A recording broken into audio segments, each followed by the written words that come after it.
One of the biggest things we have on trucks today for people testing, and a lot of times misunderstanding, is a typical 5-pin relay. Doesn't matter what brand it is, they all work the same. And right now, how does a typical technician troubleshoot these? They simply swap it with one next to it, or just get one off the shelf and, yeah, I fixed it, I know everything's good.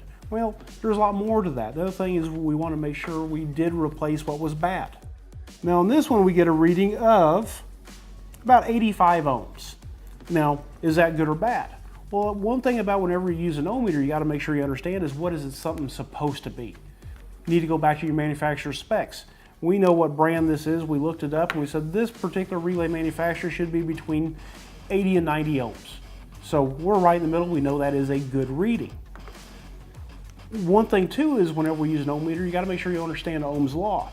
Is now I know what the resistance is, I can tell you what this coil should pull.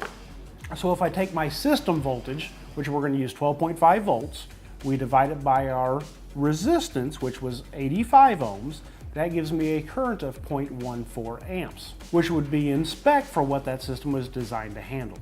But if I were to check that relay and it had, say, a shorted coil, where it's not going through all the loops of the resistance, and I'm going to have less resistance, I'd use the same calculations. I still use the 12.5 because that's my constant, divided by the 42 ohms, that now says my current would be 0.29 amps. And that would be bad because our current is over twice what it should be, and the component that controls that relay, again, is either going to shut down or may even damage it because it's pulling more current than it was designed to take.